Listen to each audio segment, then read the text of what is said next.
Hello, ma'am. Yeah, sorry, there was a mess up. I was in the other session. Sorry. Yeah, it's fine, ma'am. It's fine. So let's start this session. I'm Shagor Dash. I'm a postgraduate student at the Department of English at Presidency University, Kolkata. This is parallel session number 10, Dalit Feminism, Brahmanical Patriarchy. This session will be chaired by Maroona Murmu. Maroona Murmu is currently a professor of history at Jadavpur University, Kolkata. After a bachelor's degree from Presidency College, Kolkata, she received her MA, MPhil, and PhD degrees from Jawaharlal Nehru University, New Delhi.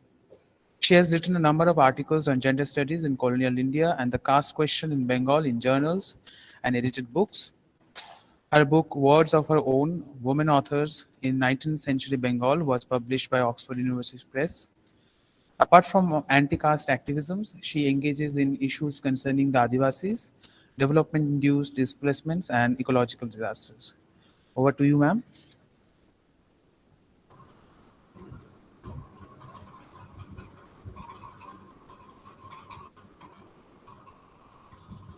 Sorry for the miscommunication. I was in the other session. So, without delay, we should begin this session.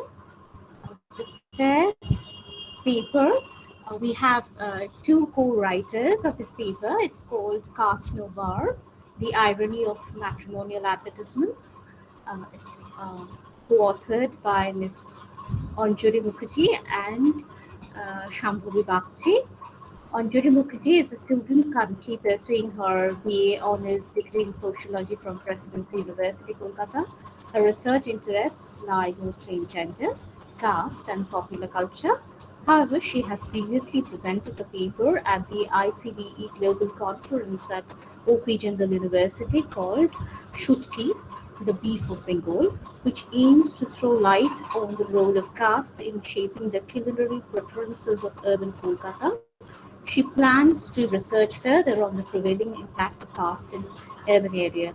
Her co-author, Shambhobi Bagchi, is an undergraduate student currently pursuing the degree in sociology department of Presidency University once again.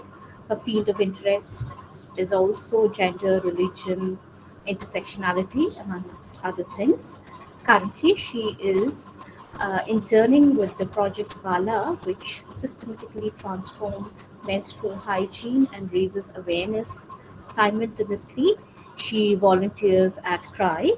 She had the privilege to present Anjori's paper at a few conferences so far, and they were named Shutki, the Beef of Bengal, Marketing Ma Durga, and Yadidam Hridayan Mamu, Decoding Queer Domesticity. May I call upon the speakers? I don't know which one of you is presenting the paper, so could you please join in? Good evening, ma'am. I am Anjori Mukherjee. Unfortunately, my co-author couldn't join today because of some serious health concerns. So I will be the one presenting the entirety of the paper today. May I start? Okay. So I'll be starting with the introduction. Advertisements are increasingly gulping up the space for news. Alongside advertisements, there are designated spaces for matrimonial advertisements in newspapers. Every Sunday, this space is filled with several men and women seeking suitable partners. This space is scrutinized by this paper to read in between the lines of the advertisements and dissect the significance of caste in finding a suitable life partner among urban India. Dr. Ambedkar noted that intercaste marriages will help to reduce caste inequalities, that the quote unquote real remedy to the evils of the caste system was through intercaste marriage, where marriage becomes quote unquote a binding force. Hence, the space for matrimonial advertisement becomes especially crucial to evaluate the shared knowledge of the people regarding the caste practices in daily life. The methodology of this paper uses case studies from The Telegraph to analyze the claims of caste no bar in the matrimonial columns.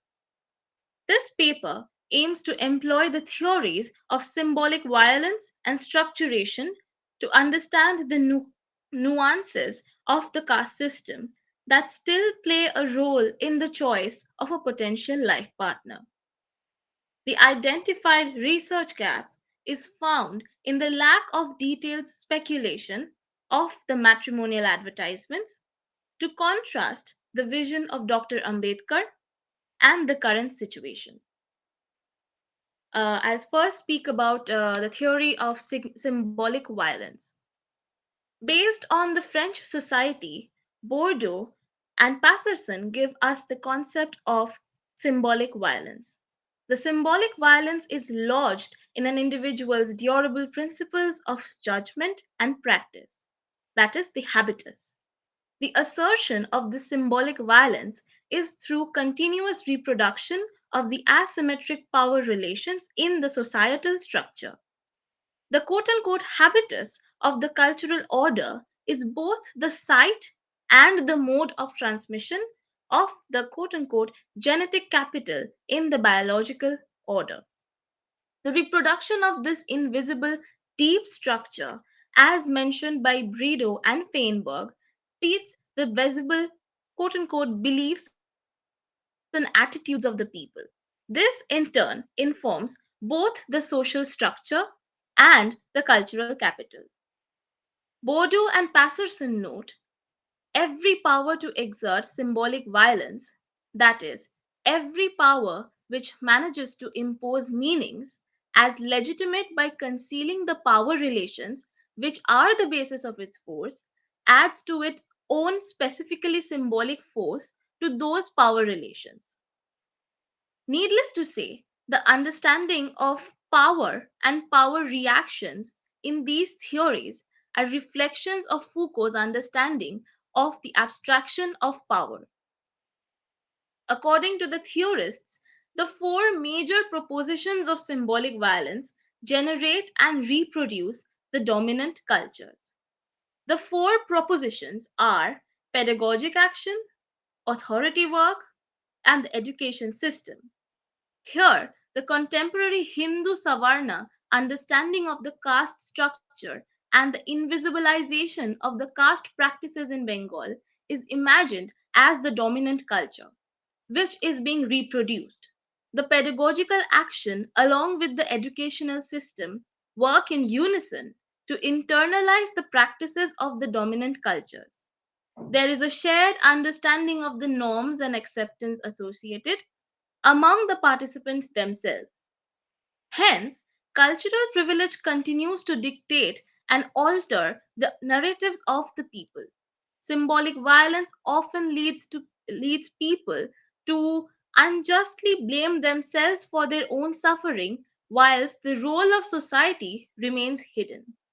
The implication of all this is, quote unquote, that what is required is a radical transformation of the social, including organizational conditions of production of the habitus that is actively complicit in its own domination. Next, I would move on to the theory of structuration.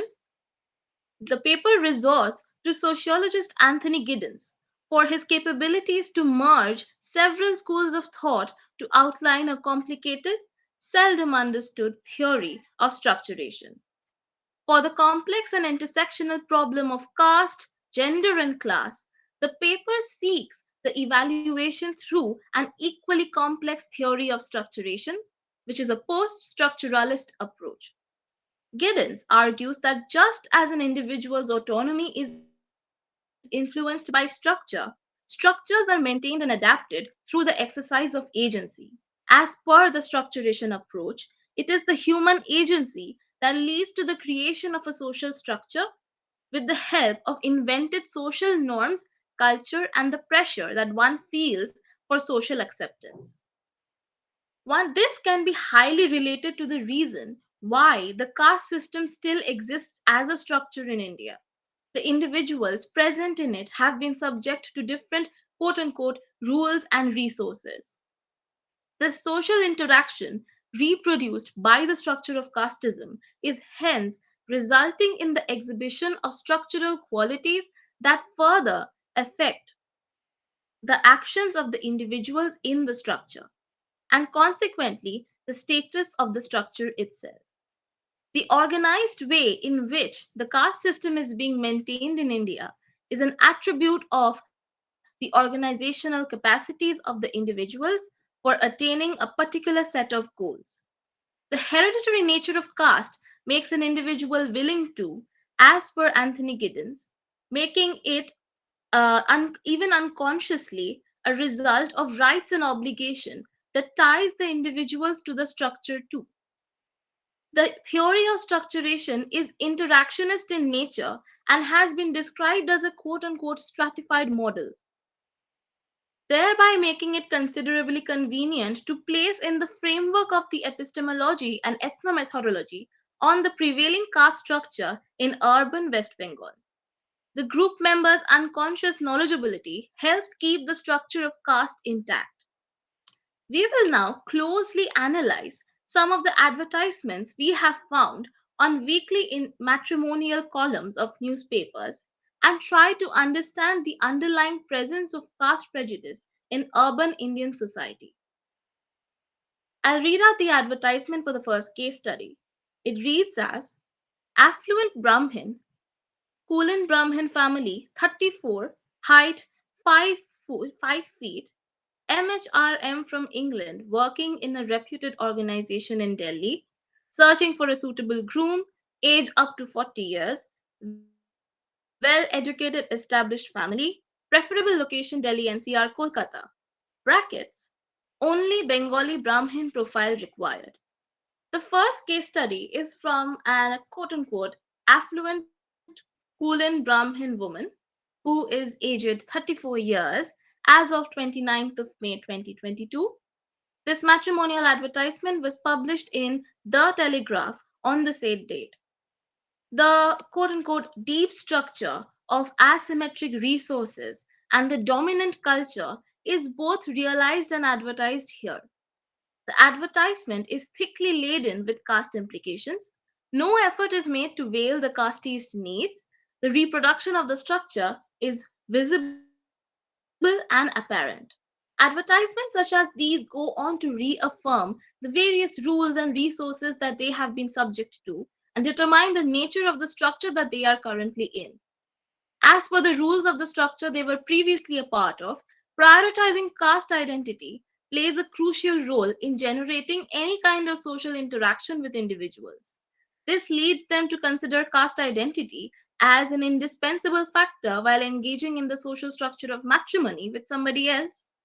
The structure is thus affected by the heavy influence of caste, hence playing an important role in determining the type of institution that they will get involved in.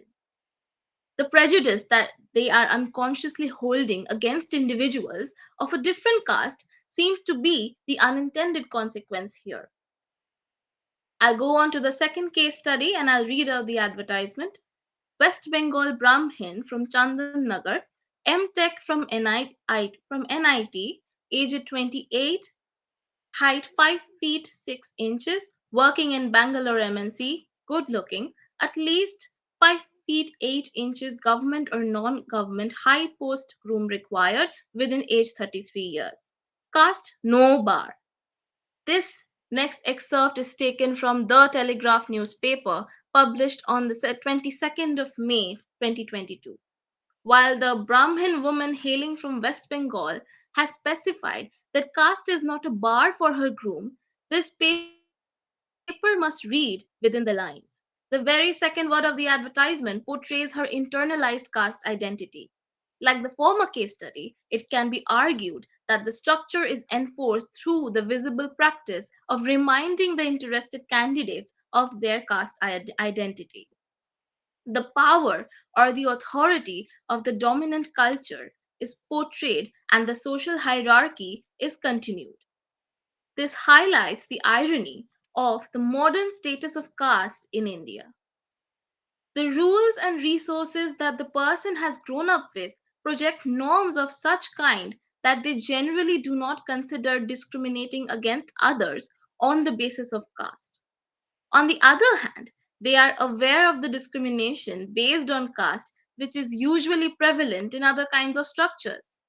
Generally, it can be considered that this kind of discrimination is in conflict with the principles of the structure that the bride has grown up with. This, however, did not alter the formation of the structure of matrimony because the individuals have also considered that they are unaccepting of caste discrimination. While they themselves might not indulge in it, they wholly accept others following it. I would like to move on to the third case study and read out the advertisement. Father, doctor, Kolkata resident, deaf, ninth pass, owns a flat, will have adequate monthly income, age 32, height 5 feet 4 inches. Banerjee groom seeks suitable 10th pass bride within age 27. Caste no bar. The third case study is rather interesting due to the qualification of the groom. The caste system is largely based on heredity. The similarity of structure and rationale can be observed in this case. While there has been no mention of the caste, the surname of the person effectively declares the caste identity of a Brahmin. On the observable level, the deafness and the lack of high education are balanced by the Brahmin surname and the profession of the father of the groom. In this case, we see quite a subtle kind of caste discrimination. While there is no direct mention of the individual's caste in the entire advertisement, we see in this matrimonial a stark contrast of what can actually be anti casteism. While even this advertisement has the label caste no bar written at the very end of it, they have made sure to mention their surname so that people are able to determine their caste even without them mentioning it. This automatically creates a sieve for the type of people who might approach this proposal. All of this gets done without the groom even having to discriminate at face value. This is a pure example of a structure where the individuals apply the knowledgeability they have possessed as a result of being part of other structures. They are fully aware of the nature of their behavior and have also taken into account the reflective agency of their actions, as per Anthony Giddens' theory of structuration. As per the theory, the individuals indeed have the capability to influence their choice of the way they are filtering potential grooms and yet not appear discriminating on the basis of caste. I would like to move on to the fourth case study and I would like to read out the advertisement. West Bengal Kulen Kayastho Mitro owns house and car in Kolkata, MBBS DGO MD, working in Kolkata Corporation, aged 44, groom seeks healthy, educated West Bengal Kulen Kayastho bride. This last instance of the case study upholds the occurrence of symbolic violence through the literal maintenance of the social structure. The strict adherence to endogamy is a crucial part of the caste structure.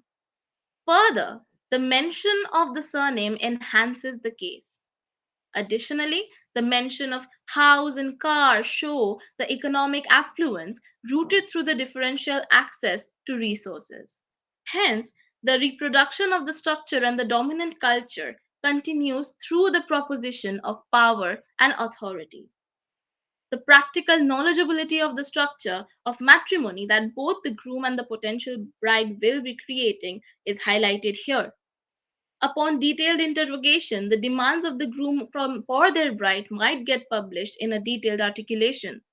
The significance of this structure makes them restrict the idea of marriage to only those individuals belonging to the same caste structure as themselves.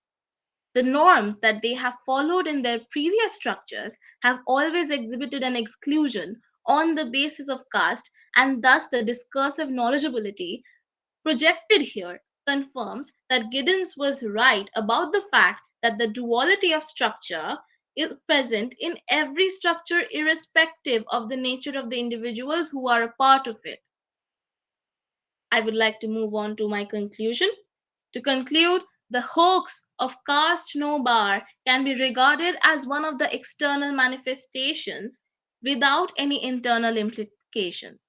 This paper has probed into the implications of writing caste no bar at the end of the advertisement while mentioning the caste of the person in the very first line. Apart from the obvious stated problems, there is also a scope of limiting the respondents to the advertisement. This induces acknowledgement of their caste identity, amounting to the symbolic violence mentioned in the analysis. In accordance with the theory of symbolic violence, caste implications are continued through these practices. It is the dehistorization and universalization of dominant cultures that have led to the persistence of these realities. Bourdieu's aim of undoing these processes by which we come to accept power relations as natural can best be achieved by a historical and contextual analysis of the roots of this power, or the denaturalization of power. Merely a dent in the structuration, it can be observed as the quote unquote cultural contradiction or a mere derivation from the prevailing caste system, working paradoxically against the already existing structure of anti casteism, yet somehow still coexisting without disrupting either of the structures. While both these structures are deeply embedded into the society, their actions project the unintended consequence of a nation divided on the basis of caste. The structure of anti casteism, as seen through the lens of structuration, hence projects certain clarity on how the individual's autonomous tendencies contradict, even if unconsciously, the rules laid down by the structure as a whole. The unconscious knowledgeability of an individual might prevent them from seeing how they are promoting caste by mentioning their own caste, even if the caste no bar label had been incorporated in the advertisement. Thank you. Thank you so much, Anjori, for your paper and ending it on time. And I must say this is a very uh, it's brilliant analysis of how everyday casteism occurs in Bengal, uh, negating the claim that there's no caste in Bengal. And we've seen scholarship speaking about absent-minded casteism in Bengal. Uh, and so the entire structural violence of caste, the exclusionary practice that is perpetuated through caste, has been presented in a very lucid manner by Anjali. Thank you so much. Now we move on to the next presenter, and the next presenter is Natasha Negi. She'll be presenting a paper called Understanding the Sexually Casted Bodies, Caste, Gender, Intersectional Marginalization. Natasha Negi is a PhD research scholar and teaching assistant in the Department of Humanities and Social Sciences, Indian Institute of Science Education and Research, Bhopal. Her doctoral thesis focuses on the intersectional representation of caste, gender, and body in Indian English literature. Her research area is caste gender literary studies. She has co-authored news articles for The Pioneer. She has presented several papers in international conferences. She has recently presented a paper at the Intersectional Studies Remote Conference 2022, organized by South Carolina State University, USA. She has also volunteered for Unnat Bharat Abhiyan program run by the Ministry of Education, Government of India. So over to you, Natasha Negi. Thank you for the introduction, ma'am. So I just want to give a quick heads up that towards the end of my presentation, I want to present a 2 minutes, a clip of 2 minutes from a documentary. So I hope that's okay. That's absolutely okay. Yeah. Okay, thank you, ma'am. So I'll begin with the presentation now. Recently, on May 3rd, 2022, the Supreme Court gave directions for recognizing sex work as a profession. It is commendable that steps are now being taken to uphold the dignity and constitutional rights of sex workers. However, my question also through this paper is that should we once again ignore the intersectional oppression brought about by the caste identities of the sexual laborers? Good afternoon, everyone.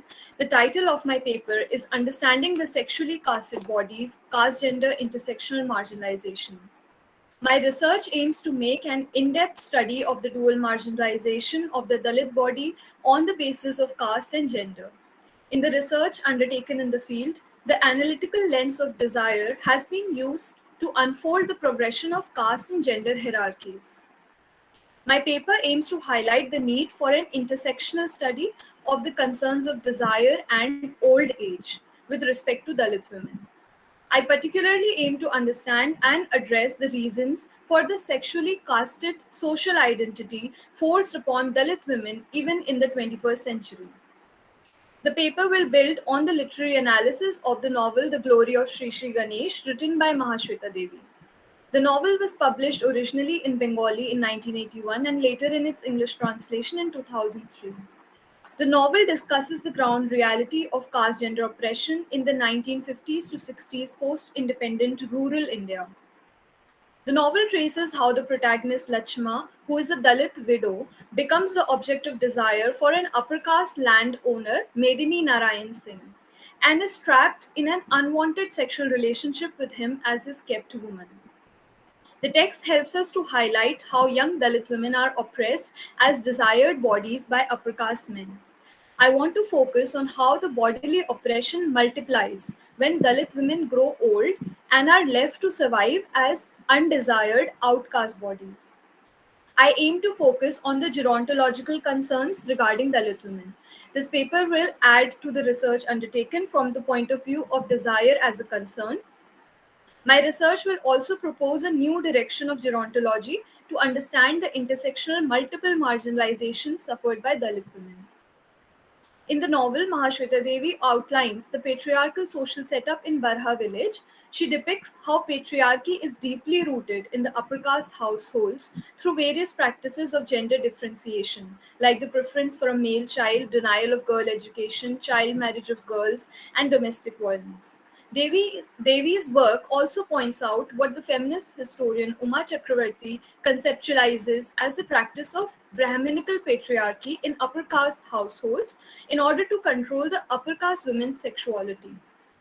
Devi describes how upper caste women were intentionally kept away from the sight of lower caste men so that upper caste women were not objectified sexually and were protected from the so-called threat of lower caste men. While upper caste men not only sexually objectified lower caste women laborers, but also made them their kept women. In the paper Caste and Prostitution in India, Devendu Jha and Tanya Sharma discuss the intergenerational prostitution enforced upon Dalit women. Quote, thousands of Dalit girls are forced into prostitution every year. The link between caste and forced prostitution is apparent in the Devdasi and Jogini systems practiced in India, which are forms of religiously sanctioned sexual abuse. Most girls and women in India's urban brothels come from Dalit, lower caste, tribal, or minority communities. Unquote. In another paper, Gender, Sexuality, and Caste-Based Occupations, Risha Barua studies how commercial sex work in the prime cities of India historically emerges from caste-based identities and grows into a lucrative but exploitative trade in the urban red light areas. Mahashweta Devi exposes a similar casteist and gendered practice of kept women in the novel. The upper caste men sexually exploited their lower caste women workers and normalized this practice by paying the women in cash and kind. The Dalit women accepted this practice because of the need for sustenance. The narrative depicts how the Dalit housemaids or wage laborers are objectified at their workplaces and thus expected to serve as both manual and sexual laborers for the upper caste male employers. The young Dalit woman Lachima, who already served as a housemaid and a kept woman to the upper caste man Medini, also has to work as a caretaker for her employer's son. The narrative later reveals that despite several attempts, Lakshma is unable to come out of this cycle of oppression for 20 years, when she herself has aged. Thus, in this analysis, I aim to understand how the concern of desire intersects with age in order to perpetuate conjoined violence. Through the relation of Lakshma and Gulal, who is her maternal grandmother, we can analyze how this sexual objectification of Dalit women is socialized and thus normalized. The narrative explains how Lakshma is sold off as a kept woman by her own grandmother. This is evident by the way Gulal negotiates about Lakshma's service with Medini. Quote, now talk business, Malik. Then Medini tells her, I'll give you 3 vigas of land and 10 rupees a month. When you leave, you'll get a cow. Unquote. Later, Lakshma feels trapped in this deal between Gulal and Medini. She addresses how this bondage lacked her consent and she was manipulated by Gulal. Quote, Gulal mortgaged me. Gulal was promised monthly wages and land. She didn't ask me a thing. Not Gulal, not Medini Singh. Unquote. More so, in other subplots also, we notice these similar deals of kept women being made between the aged Dalit woman and the upper caste male employer. In a subplot in the story, another young Dalit girl, Rukmani, is forced to become a kept woman by her mother Ganga and expected to give up her desires of marriage or a life of social respect. Thus, the narrative helps us to understand how this gendered socialization of desire takes place. The young Dalit women are influenced, manipulated, or lured with monetary benefits by the old Dalit women who are their own mothers, grandmothers, or aunts. However, though the old Dalit women barter their own daughters into oppression due to the need for financial sustenance, but in this process, they also normalize the gendered use of Dalit women's bodies as available bodies. Thus, the young Dalit women are trapped in this vicious circle of being treated as objectified bodies. Further, we need to understand the old Dalit women's motives for normalizing gendered socialization among women from their own community and for supporting this vicious cycle of oppression. Thus, I aim to address the intersectionality of gerontology, caste, and gender through the feminist insights provided by Julia Twigg in her essay titled The Body, Gender, and Age. She discusses how the aging body is socially and culturally constructed and can be understood better through Foucauldian terms. She states that rigorous disciplining, regulation, and classification of the population have, quote, constituted the old as a distinctive category of the population, largely categorized in terms of dependence and infirmity of a bodily sort, unquote. Through the systematic practices of power and knowledge, the lives of the old are regulated, disciplined, and attached to certain negative connotations. Thus, I assert that we need to see past the essentialized cultural image of Dalit women as young sexualized victims and analyze how the power oppressive factors of caste, gender, and age form their identities as available and yet outcast bodies. The Dalit feminist standpoint and intersectionality theories on caste gender issues further help us understand how the practices of power and knowledge continue to oppress Dalit women. In the seminal paper, Dalit Women Talk Differently, Gopal Guru stated how the Dalit women's narratives were appropriated or ignored completely within the Dalit movements. He states that, quote, focusing on certain external factors does not provide access to the complex reality of Dalit women, unquote. Thus, through my focus on the concern of age with respect to Dalit women, I aim to assert how the oppression of old Dalit women has also been neglected. The research in the field focuses on Dalit women as only young women, while the factor of age further marginalizes these women, and the aged Dalit women are secluded from the discussion of caste gender oppression. The lens of labor could help us understand this position of old Dalit women better. The novel discusses these sideline narratives of age by unfolding the protagonist Lakshma's story. As a young Dalit woman laborer, Lakshma becomes Medini's object of desire. However, she understands that, quote, when I am sucked dry, useless as an old cow, then he will let me go, unquote. Thus, we can understand here how this objectified desire is connected to the factor of age. As the narrative builds, Lakshma realizes that she has been duped by her grandmother Gulal in bonded service as a kept woman until she ages. She tries to convince the upper caste employer Medini to spare her some youth. Quote, "If you are getting rid of me anyway, let me go now, Malik. Let me have someone to lean on, or else where will I go? I am 40. Have mercy on me." Unquote. Thus, the narrative depicts how the Dalit woman's wage labor is connected to her normalized work as a sexual laborer, and which is further connected to age.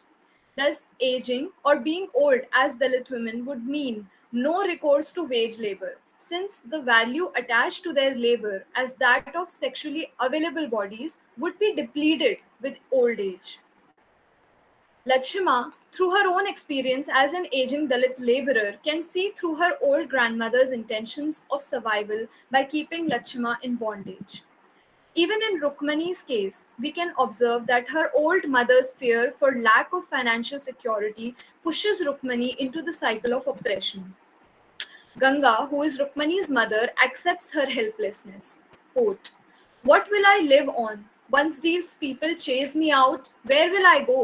Unquote. Devi also addresses the concern of body, utility, and age by symbolizing how Dalit women are like animals for the upper caste men. Quote, "When cows grow old, the Maliks turn them loose." Unquote.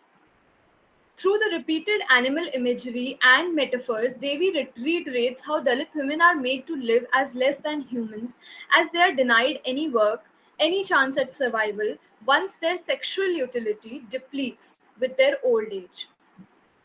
Twig emphasizes how the essentialized discourses around aging are dictated by the cultural marks. Thus, she explains how aging, a natural process, is also marked by a gendered connotation. She reflects how old women suffer a double brunt because their bodies are also defined by, quote, becoming socially invisible, no longer the focus of male attention, sidelined in the power stakes. The older female body is both invisible, in that it is no longer seen, and hypervisible, in that it is all that is seen. Unquote. Thus, in order to better understand the intersection of caste, gender, and gerontology, I aim to reflect on the oppression that old Dalit women themselves went through. The narrative also throws light on how many of these old Dalit women had themselves served their upper caste employers as kept women. In the case of another upper caste employer, Nathu Singh, we observe how he switched from one kept woman to another as they aged.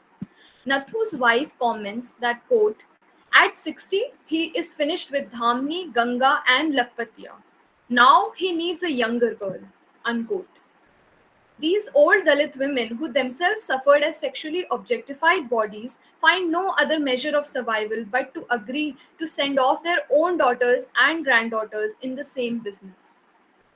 According to the United Nations Population Fund paper, which is titled Older Women in India, quote, "Gender-based discrimination is a well-documented socio-cultural phenomena in India.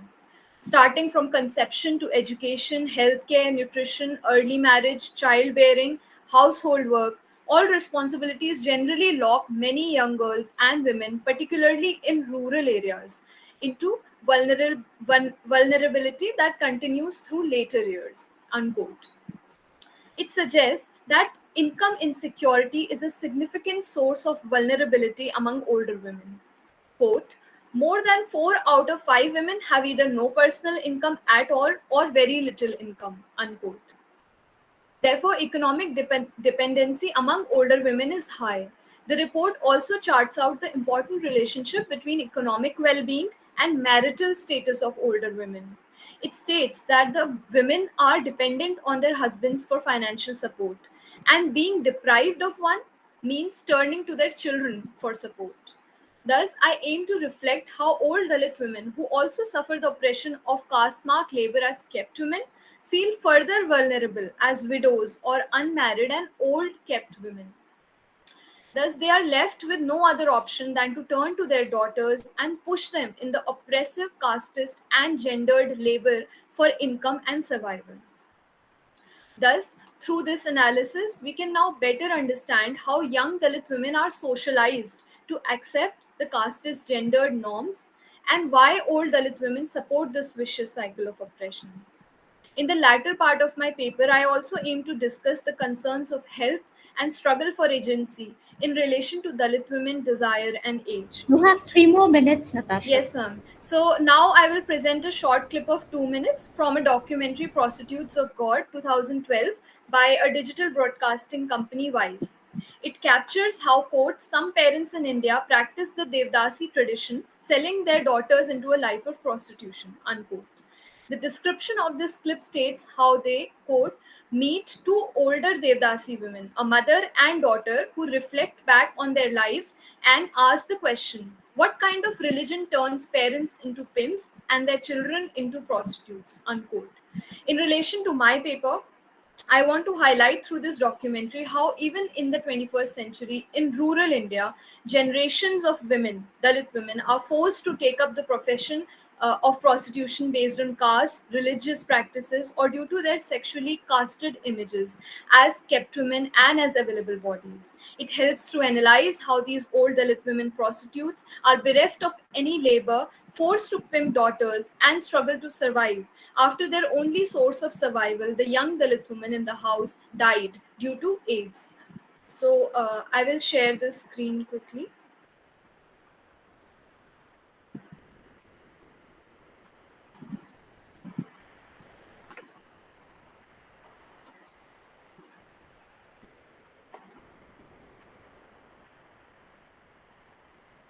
So I hope the screen is visible.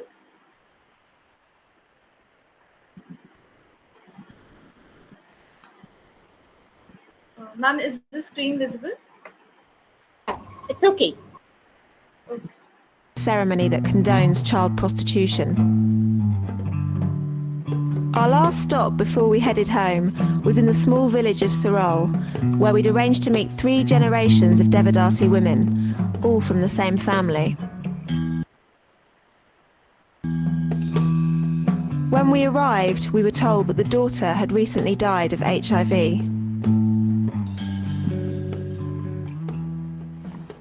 18 ವರ್ಷದಾಗ ನಾವು ಬೊಂಬೈಗೆ ಹೋದಿವ್ರಿ. ನಮ್ಮ ಬಡವರು ಓದಿವಿ ತಂದು ನಮ್ಮ ತಾಯಿಗೆ ರಜ ಕೊಟ್ಟಾಗ ನಾವು ಹೋಗಿದ್ವಿ. ಹಾಟಿಗೆ ಬಿಟ್ಟಾಗ Hey, I have a question for you. If I were to present you my data in the form ನಾವು ಮಾಡೋದು ಮುಟ್ಟೋದು ಮಾಡಿದ್ರಿ. ಅರ್ವಿ ಮಾಡ್ಕೊಂಬಂದು ಕೆರೆಯಿಂದ ಎಲ್ಲ ಇತ್ತು, ಹೊಲ ಇತ್ತು ನಮ್ಮ ಹಿರಿಯರ್ದು ಅಜ್ಜಿಯಾರ್ದು. ಕೂಸುಗಳು ಬಿಟ್ಟು ಹೋದಿವು, ನಮ್ಮ ಬಡತಾನಿತ್ತು ಆಗ ಹಚ್ಕೊಟ್ರು ಅವರು. ಹೋಗಿ ತರ್ತೀವಿ, ಹಣ್ಣುಗಳು ತಮ್ಮಗಳು ತಾಯಿಗಳು ತಿಂತಾರು, ತಿಂದ ಮ್ಯಾಗ ಹಿಂಗೆ ಉಗಿದು ಬಿಡ್ತಾರು. ಹಿಂಗೆ ಕೊಡ್ರಿಪ್ಪ ದೇವದಾಸಿ ನನ್ನ ಮಗಳಿದ್ರೆ ಆಕಿ ಸಾತ್ತಲ್ರಿ. ಅವು 2 ಮಕ್ಕಳ ತೊಗೊಂಡು ನಾನು ಜಪಾನ ಆಗಾಕತ್ತೀವಿ. ಮಗಳು ಸತ್ತ ಮ್ಯಾಗ 22,000 ರೂಪಾಯಿ ದೇಣಿ ಆಯ್ತು. ಇವು ಮೊಮ್ಮಕ್ಕಳಿಗೆ ಎಲ್ಲಿದ್ದು ಏನು ತರ್ಲಿತ್ತು ಕೆರ ಜಮ್ಕೊಂಡು ಹೋಗ್ತೀವಿ. ಮತ್ತು ಅಂದಾಗ ಅವ್ರು ಹೊಟ್ಟೆ ತುಂಬೋದ್ರಿ. ನಾವು ಕೂತಿರ್ತೀವಿ, ಹೋಗಿ ಕೂತ್ಗಳಕ್ಕೆ ನಾನು ಬರ್ತಾರು 10-20 ಕೊಟ್ಟಗಳಿಗೆ ಅವನ್ನ ಸಂತಿ ಮಾಡ್ಕೊಂಡು ತೊಗೊಂಡು ಬರ್ತೀವಿ. ಹಿಂಗೆ ದೇವದಾಸಿ ಅಂತಂದಕ್ಕೆ ಎಲ್ಲ ಬಿಡ್ತಾರೋ ನಮ್ಮನ್ನು ಇದಕ್ಕೆ ನತ್ತ ತಂದೆವು. ಹಿಂಗೆ ಗಳಿಸೋದು ಹಿಂಗೆ ಮಾಡೋದು ನಮ್ಗೆ ಗೊತ್ತಿದ್ರಿ ಸಾಹೇಬ್ರ. ಎಲ್ಲ ನಮ್ಮನ್ನ ಹೆಸ್ರುಗೊಂಡು ನಮ್ಮನ್ನ ಬಿಡ್ತಾರೆ. ಬಿಟ್ಟು ಕೆರೆಯಿಂದ ಅಡ್ಡಾಡಿ ಸೊರಗಾಡಿ ನಾ ಹೆಂಗೆ ಸೊರಗಾಡ್ತೈತೆ ಹಂಗೆ ಸೊರಗಾಡಿ ಬಂದು ತಿನ್ನೋದು,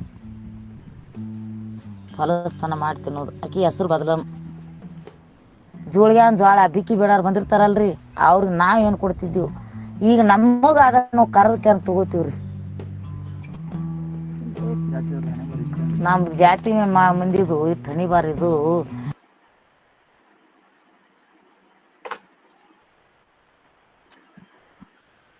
So that's all from my side. Thank you.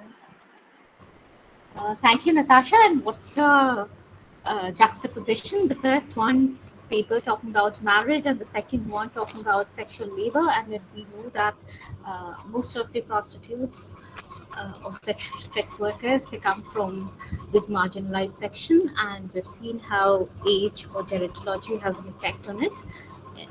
We'll go in for discussion. There's much scope for discussion in both the papers that are there, but we'll take it after the session is over, the presentations are over. So we move on to the third paper here, and this is about interpreting the biased notion of the intersection of caste and patriarchy through the lives of Dalit women, presented by Ms. Shuvasree Bhaduri, who is a final year sociology undergraduate student in Jaipur University. Her interests revolve around literature and cinema.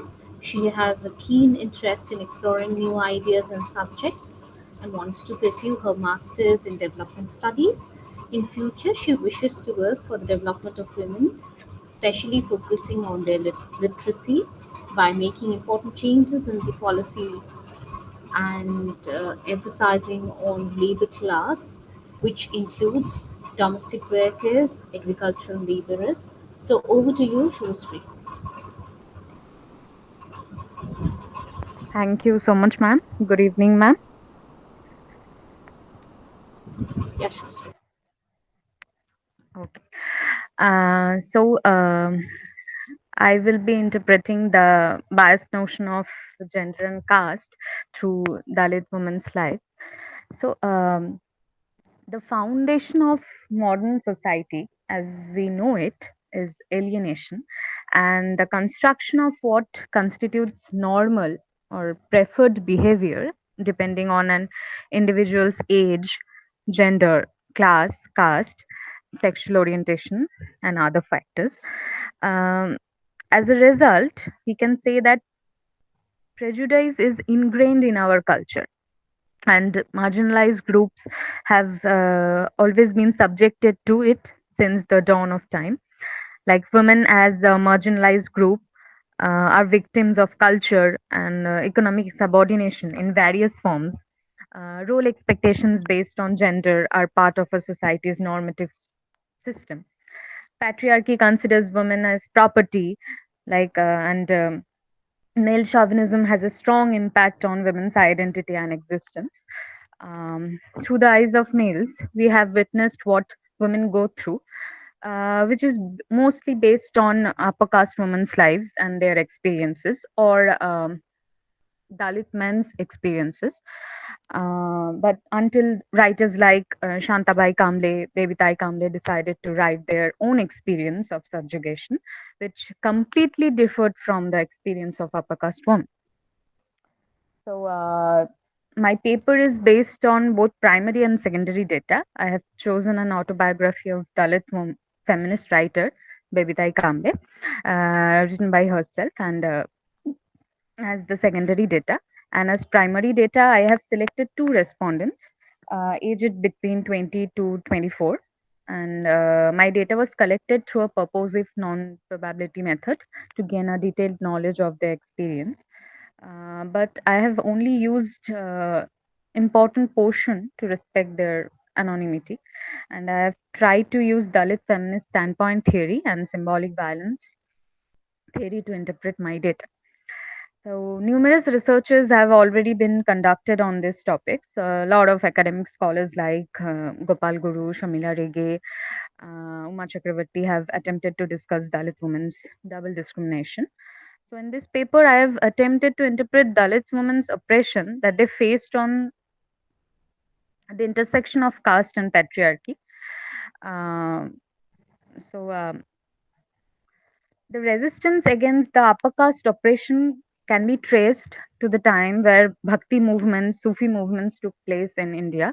Like during the early 16th and 17th century, Sufism gained heavy popularity throughout India, and the culture of shrines and saints and all the practices claimed to represent a more liberal and humanistic and egalitarian form of Islam by spreading it in a vernacular language to the so called depressed classes, to the lower varnas, the lower class women, widows who were rejected by the dogmatic structure of Hindu religion, started leaning towards Sufism. Like Sufi literature and Dargah culture had a place in Deccan women's life, and which can be like proved or seen through their use of Lodi Nama, Charkha Namas in day-to-day lives. Through women, this practice was transmitted to their children also, And the conveyance of Sufism in Deccan shows how women from the lower class and the lower caste and lower class make an exception by freeing themselves from the politics of religion.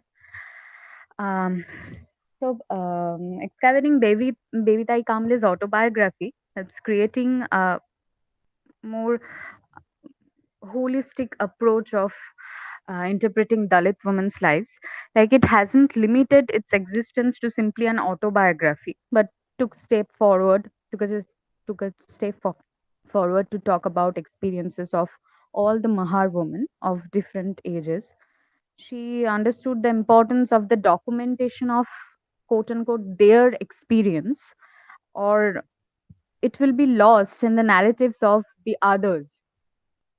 Kamle belonged to a much stable family as compared to others. She thoroughly discussed other Mahar women's lives uh, in his autobiography.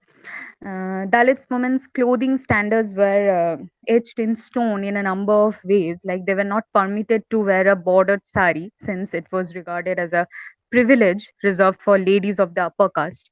Dalit women had to drape either tucking the border inside or like tearing the border before draping it.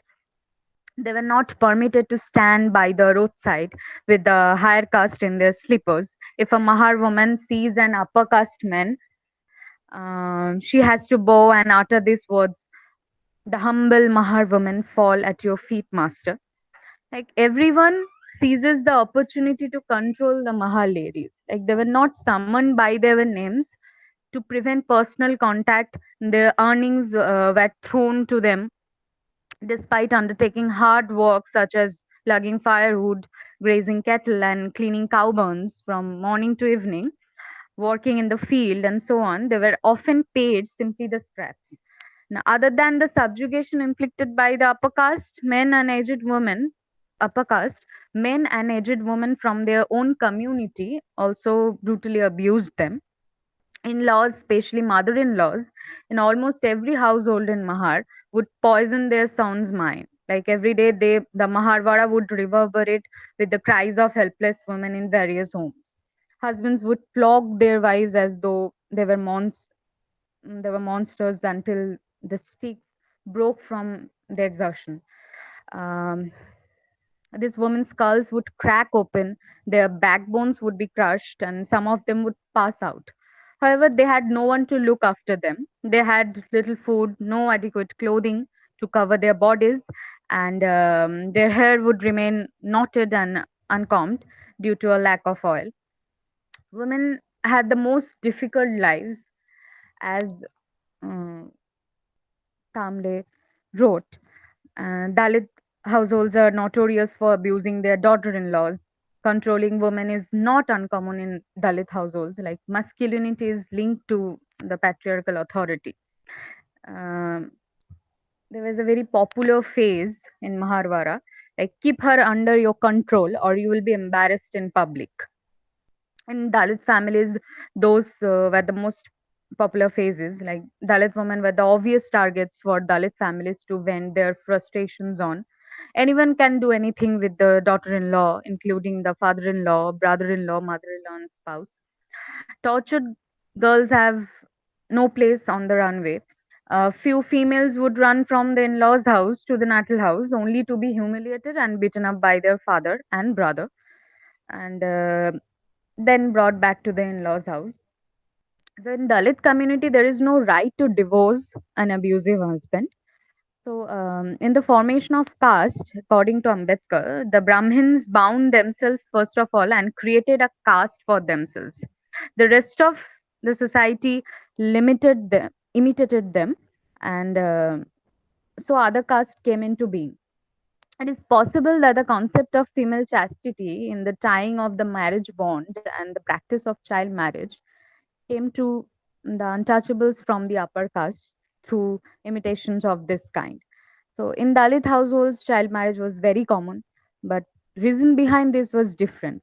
because of the girl's vulnerability to sexual tyranny by upper caste males or the dread of an intercaste or intercommunity marriage. Early marriage between the ages of 14 and 16 is common among Dalit households. It is more cost effective to marry off a considerably younger daughter at the same time as an older son.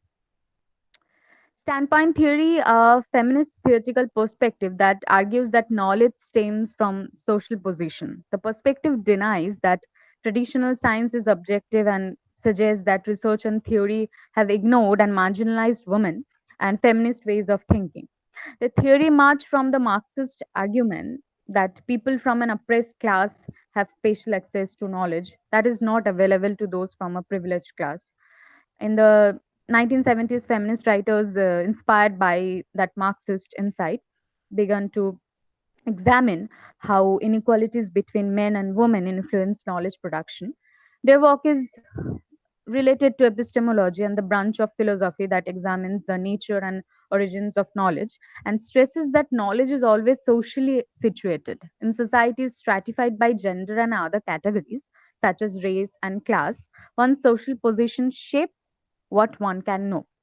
So study from the this perspective of this perspective of Dalit women is epistemologically privileging because Dalit women, being in the lowest rung of the society, have seen how power functions both among the powerful and the powerless. Um, as Professor Anadita Pan argued, like the huge network of power relations that operates across many institutions is therefore recreated and invented inside caste categories. And Dalit women's writings play an important role in revealing the underlying politics. So, this standpoint also leads to a dramatic revision in society's notions of women as universal category, instead emphasizing the term women's diversity. Uh, Next, I have interviewed two women. One of them is an undergraduate student, and another one has a postgraduate degree and currently unemployed. Both of them belong to scheduled caste community, and compared to Mahar women's sufferings, it will not be misleading to say both of this, both of them haven't faced any kind of physical violences as such from upper caste or um, from their own family member. They have access to education and come from a well-to-do family. But my respondents' experiences were hugely based on symbolic violence. Like as Buddha coined the term symbolic violence as a social force that is used to create an impression of superiority and segregation over those who are affected. Like it is not violence in the traditional sense, the use of physical force or threat of using it, or the explicit use of authority. So, like others are made to feel weak as a result of this impression, and they refrain from engaging in acts that would jeopardize individuals who participate in symbolic violence as social standing. Like my respondents never faced a situation where upper caste people have denied to sit with them or not let them touch their food and water, but they have been cornered several times with denigrating comments. Like general caste students throw some comments on reservation policy on a daily basis. Like my respondents said, the hard work never fully paid off as the society never appreciated as their merit doesn't count because of their caste identity.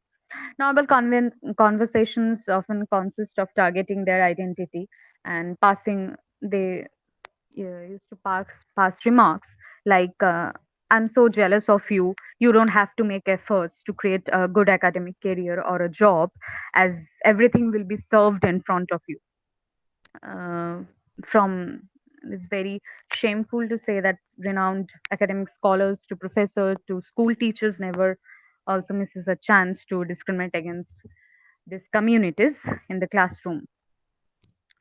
So Dalit women from rural areas nowadays and still bear the brunt of caste and gender oppression through physical violence.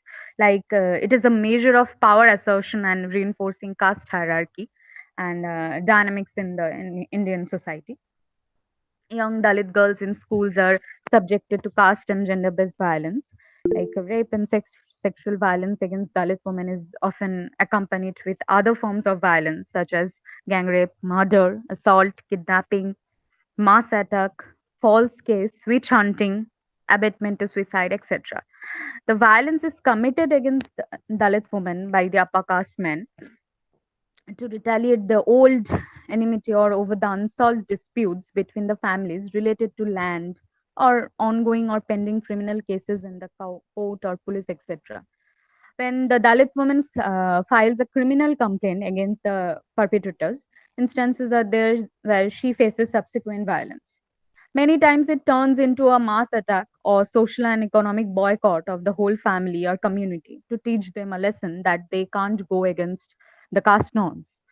Um, Dalit women also face from rural areas, also face sexual violence by the hands of so-called upper caste men on the pretext of marriage, and minor girls are the easy prey of this kind of violence. Um, this is also another example of symbolic violence, like young girls are manipulated by these men for being in love and promising marriage in future.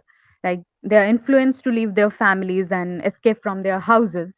In such cases, these young girls are cheated and abandoned later on after facing sexual abuse and violence by the hands of dominant caste men. So, Baby Kamle's autobiography, The Prison We Broke, and the modern day Dalit woman's experience has a lot in common. Like in the past, as gathered from the text, a sense of superiority among educated Dalits is still prevalent, which was very much common back then, is still prevalent today. They were more trained to create a position for themselves in this hierarchical order. Adopting the customs and methods of higher caste is the greatest approach to stake a claim to a higher place, which uh, we know, which can be considered as Sanskritization, which we know that the term is called Sanskritization.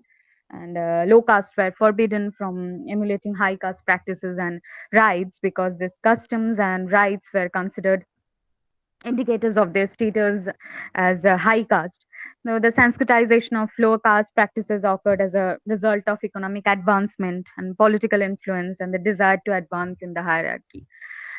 Dalits definitely have progressed in education, and they work for the government and like live well in the cities, but the bulk of Dalits still live in rural or slums, and they are not that privileged. The rising incidence of crimes against Dalits demonstrates the caste system's stronghold on Indian society still. Today, in modern day, numerous institutions sow the seeds of activism against Dalit oppression, but the same ironic scenes as before can be experienced here also, like educated and privileged people took stand, but according to their convenience. Activism has become more of slacktivism, and which fails to infiltrate the fabric made up of comfort, and helps to raise a voice for those who are still being pummeled by Brahmanical patriarchy. Thank you. Thank you, Shuvasree, for your paper. Now we move on to the last paper, and it's called Dalit Women's Cultural Assertion by Ms. Megha Gautam Kshirsagar. She's completed Masters in Social Work, Dalit and Tribal Studies in Action from Tata Institute of Social Sciences, Mumbai. Furthermore, she is closely associated with Ambedkarite cultural movement. She's interested in anti-caste cultural movement and Dalit feminist movement. So over to you, Megha. Please, Megha. Okay. Thank you so much for giving me this opportunity for presenting my paper. And this is my first paper I'm presenting. So, okay, so my paper is about Dalit women cultural assertion. Introduction. The tradition of Shahiri is a very old in Maharashtra.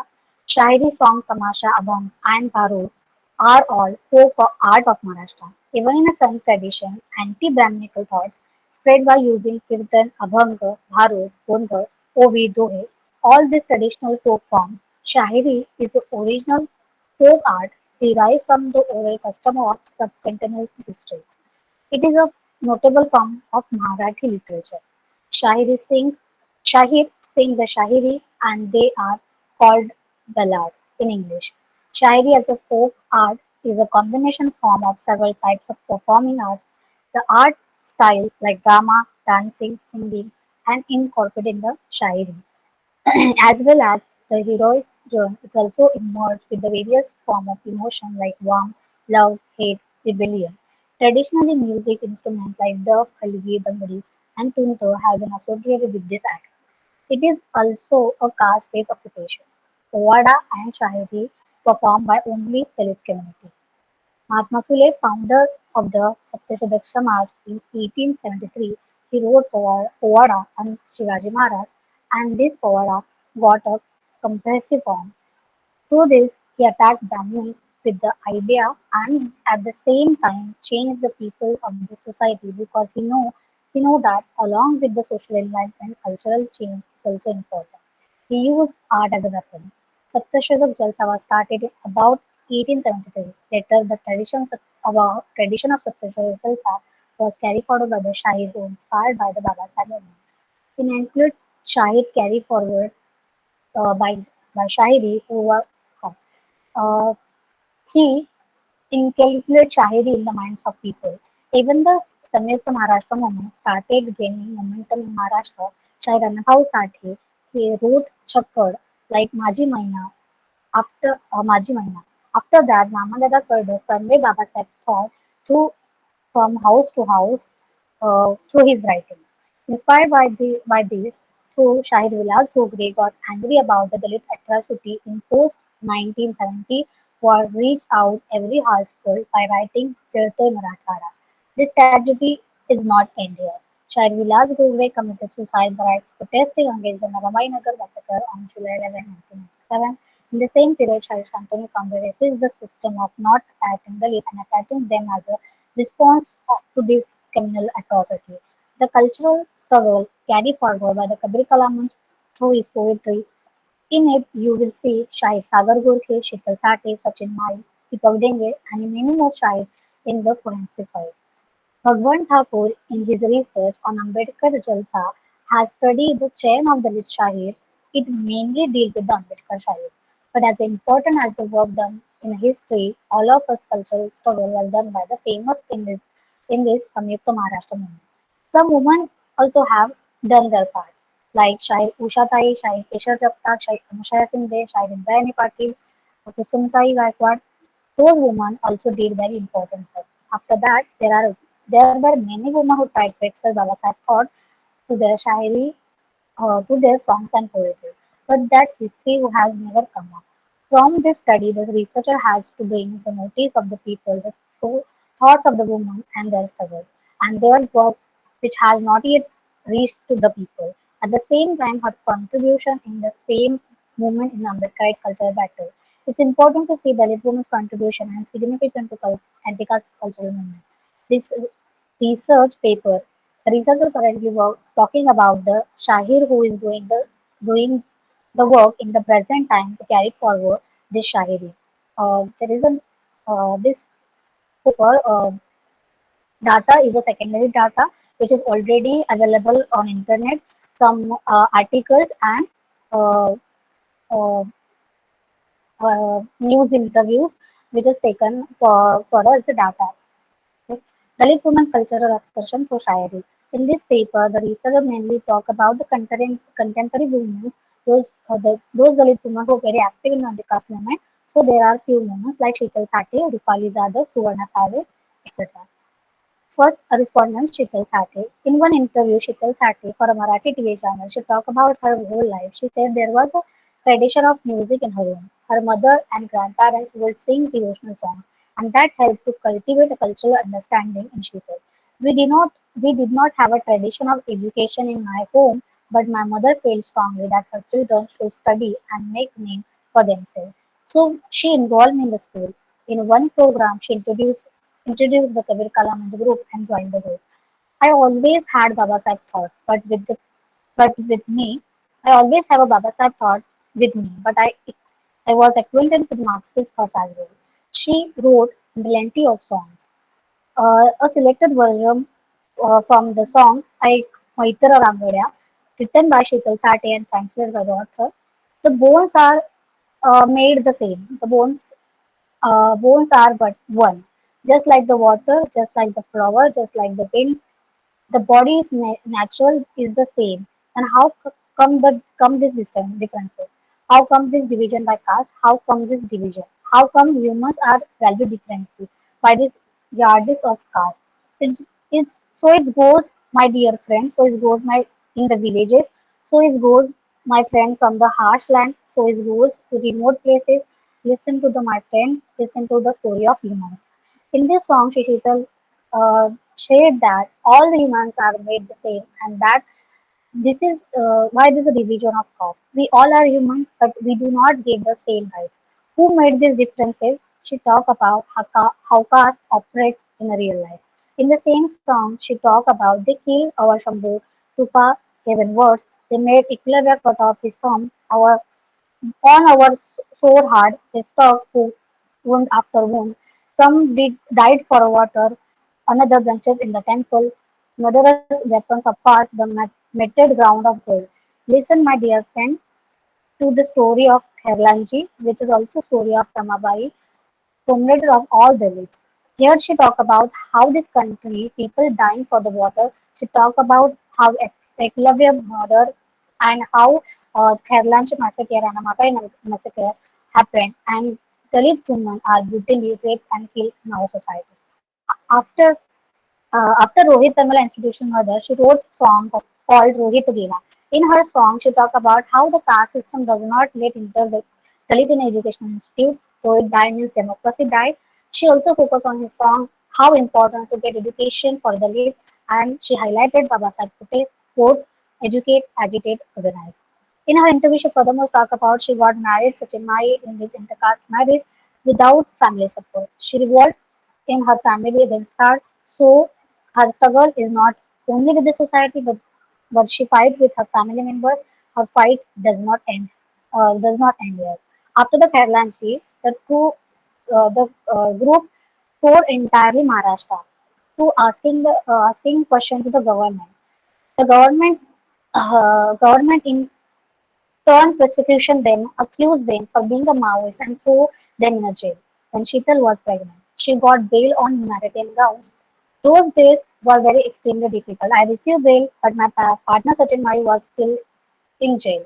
Later, with our baby, I started campaigning for his release, Sheetal said. Second respondent, Rupali Zadar. Her journey while she was talking, she said, I heard film songs about inflation, Zupperpatti, Dalits, and laboring women. Uh, sorry.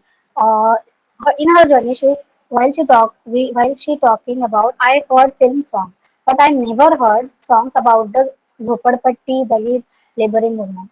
I heard from Kabir Kalam, and they moved me. And then I started working with the Kabir Kalamaj. Another important reason was that Kabir Kalamaj will act the way they spoke. They were not just Shahid but also workers in movement.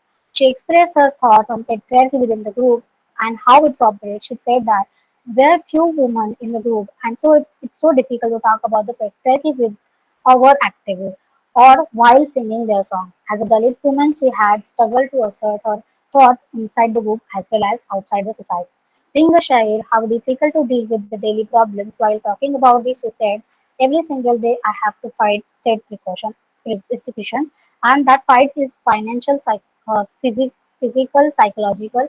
As a Dalit woman, I know this system is ready to sacrifice you at any point because Dalit women are soft targets for the system. She also wrote plenty of poems, articles on gender, class, and here are some sample of her writing. I can't breathe because of discrimination, because of racism, because of class, caste, gender. The whole world is like a jail. They don't allow me to freedom of speech, thoughts, expression. After George Floyd was killed, the American army man, after this black movement was started, and Rupali wrote this poem and expressed her emotion. Another example of her writing, she wrote about Babasaheb, तू दिलंस अस्तित्व. तू दिलंस अस्तित्व नाव आमच्या कित्येक नामशेष पिढ्यांना. तू दिलं अस्तित्व बिनचेहऱ्याच्या माणसांना. तू दिलास हक्क समानतेवर आधारलेला. तू बनवलंस नायक इथल्या गुलामाला. तू दिलास मुक्तिमार्ग शिकार संघटित वा संघर्ष कराचा.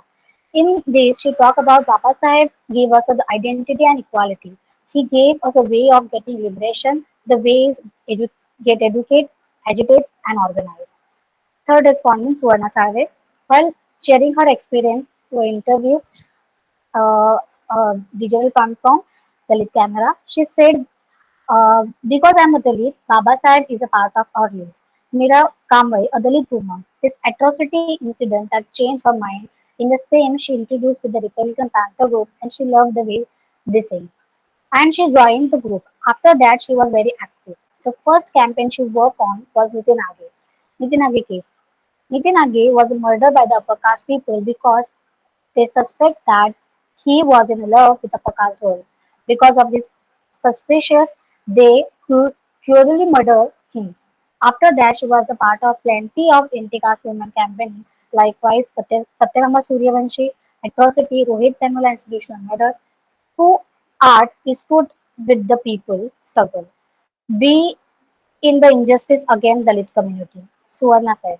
During the anti-CA movement, Samta Kalamanch was very actively participant. She said she also shared her thoughts on patriarchy. She said that my journey was not so easy. While working in late night, I also get questioned, but her mother and sister supported her. She furthermore talked about how the state tried to pull you down and suppress your voices. They will mark you as a habitual offender, and sometimes they will slap you with the notice of 50 lakhs. But I don't. But I won't stop my work because through that I fight for the inherent, and I can never it let go. Suvarna asserted. In a conclusion, in the contemporary period, Dalit women are assertion their voices and making a significant contribution to cultural movement. But this contribution is not highlighted at the academic level. There are many Dalit women who are asserting intellectually, but there are very little research where they talk about Dalit women's assertion and contribution to anti-caste cultural movement.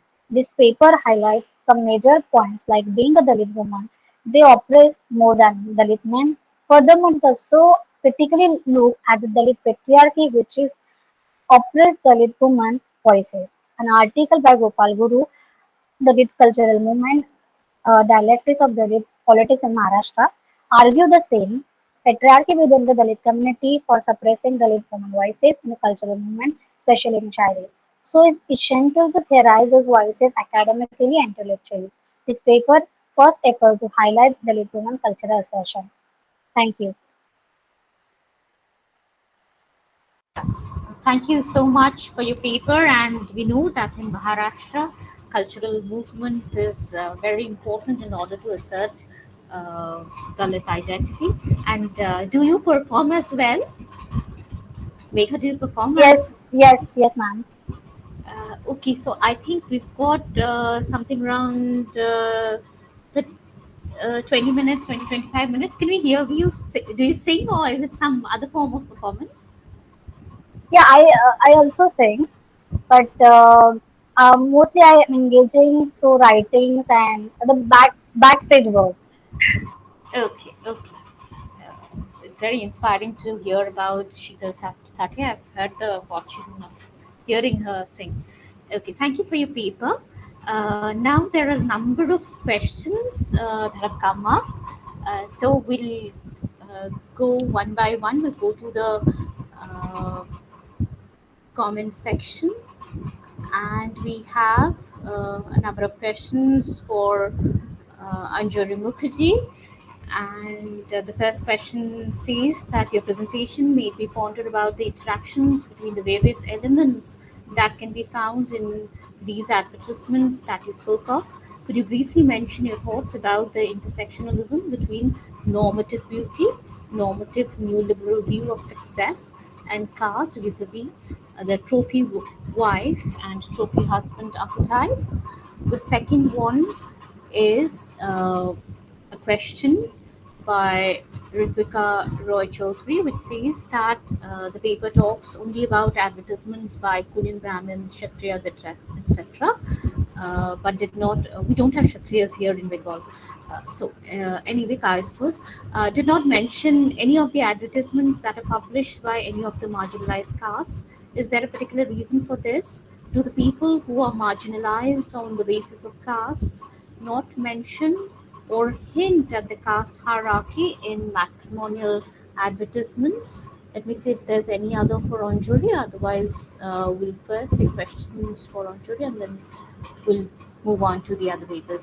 Yeah, Anjori, so it's your turn to Thank you answer. so much for the questions, but my partner Shambhobi would like to answer them for everybody. Absolutely, absolutely. Yeah, please go ahead. Ma'am, I have already answered in the chat box, but I would like to read that out as well. Please. The normative beauty and the normative neoliberal view of success in caste largely reflects on the intersectionality of caste and class. Here, the idea of resources, as mentioned in the symbolic violence, is linked with the dominant culture. Hence, the argument can be drawn about the fallacy of merit and also the normative beauty that are all generally understood in terms of the Brahmanical patriarchal terms.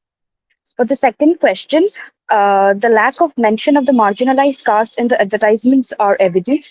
When we looked for the case studies in the advertisement section, there was almost no mention of the marginalized caste. This made us reflect on that fact that upper caste resources, the eagerness to mention their caste identities show a selection strategy for them as well as the people who were to contact them later. Here, class identities is overshadowed by the caste identity. Thank you. That's an interesting observation. This is very strange. But the fact that you've taken up Telegraph also speaks a lot about the sort of advertisement that you do find. I think if you look at Anandabazar or Bortoman or Ajkal, the Bengali newspapers, I think the advertisements would have come from the oppressed classes and castes, I believe. So Telegraph is anyway a elite people. The sort of clientele which would look forward is not what this paper, the advertisements that this paper has talked about. This might be one of the reasons why they have not mentioned about the. That's my apprehension, but this is more likely to be so. Okay.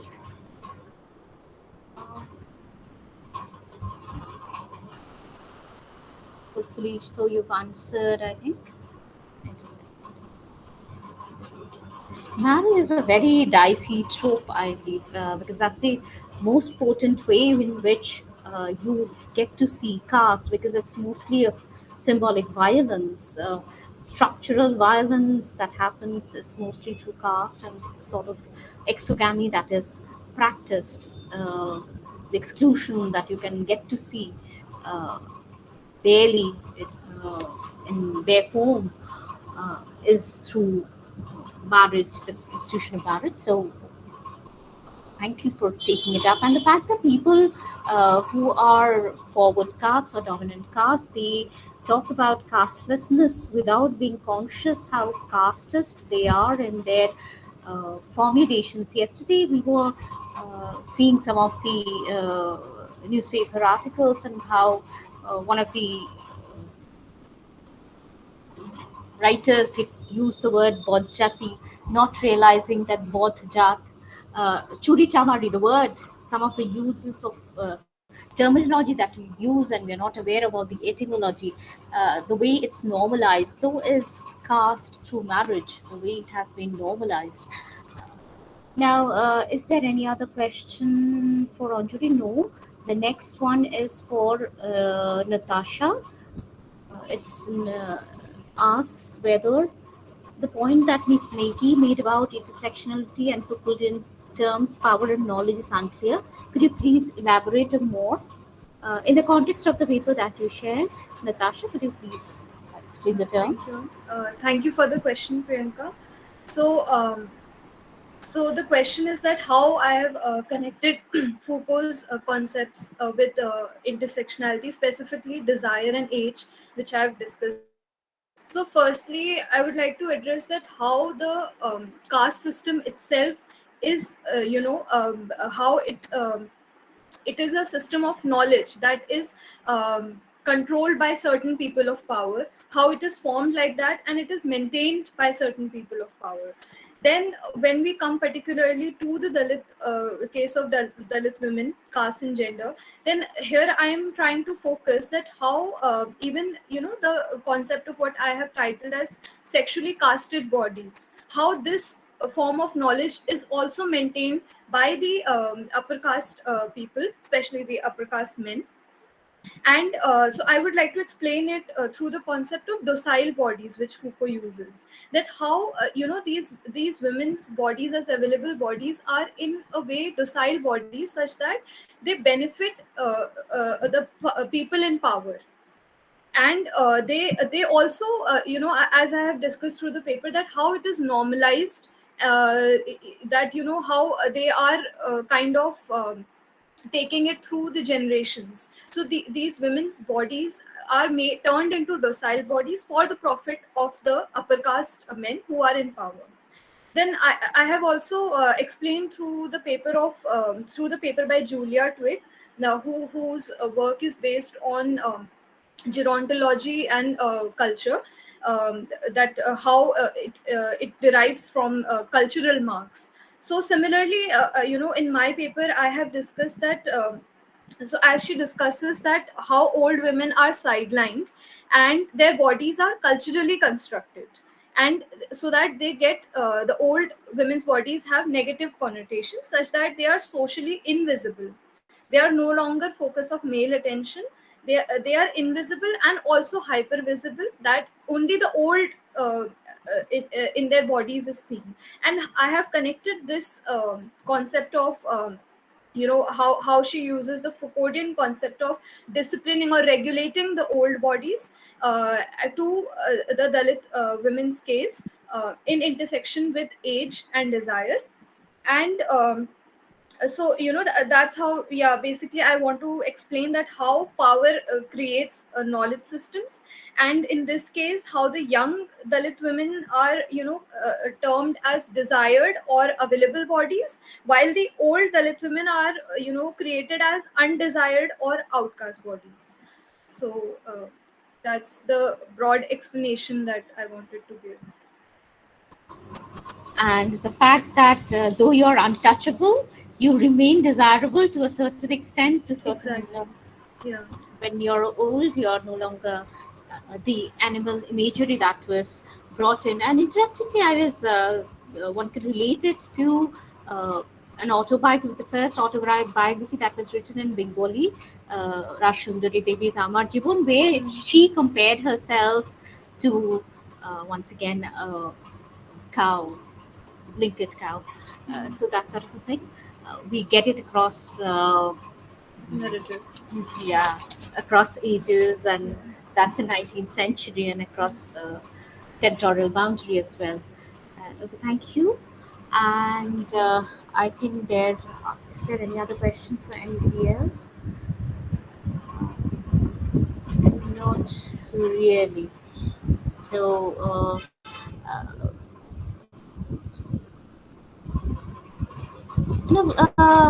I would like to make a comment on the paper by Shuvasree Bhaduri. No, I know you're the youngest, I think, amongst most of the or presenters here. No, others are BA as well. I think there was a lot of problem with the way you formulated the paper, and this is actually a learning opportunity for all of us presenting your paper. And I think it was your notions are very garbled. So the way you have tried to take up two girls from Bengal and then trying to compare it with a Mahar experience long back in centuries ago, and your notion of touchability, untouchability. I think you've got to get yourself a bit clear about what you're saying. The paper is not very coherent. So sorry, but I think these are spaces where we learn, and if you want to work on this area, you'll have to sharpen your arguments a bit more. All the best. And the last paper which we had from Megha. So there isn't any question, but yes, it's very the fact that Dalit, we have a Dalit Sahitya Academy here, and Dalit Sahitya সংস্থা, which was there in 1992. Back in 1992, a tribal girl, uh, she took her life because she took a life because her anthropology professor uh, called her a person from the criminal tribe, and there was persecution. And so, even here in Bengal, the sort of activity that started off Dalit movement is a cultural activity through literature. So, they did write a few songs here revolving around the incident of Churikotan. So it's important that we get to see uh, how culture becomes a tool of resistance. Thank you so much for your paper. And so there's a continuity between Bengal and Maharashtra. And as we know that in 19th century, it said we have Phule there, and we have the couple here there, and Bengalis here trying to make social change. So over here also we do find similarities. And thank you for bringing in the two places, trying to show how they are concomitant in their tool of resistance. Thank you so much, FD, for bringing in various aspects to the presentation that have been made, and all the best to all of you. And congratulations, Megha. You said this is your first paper presentation, and you did a good job. Uh, and congratulations, all of you, for presenting papers here. So, do we call it a day, Sagar? Is there anybody from the organizer side? Sagar Das, are you there? Yes, ma'am. If there are no other questions, then we can wrap it up. Okay, then. So, we are ending the 10th panel here then. Thank you all. Thank you, ma'am. Thank you, ma'am. Thank you.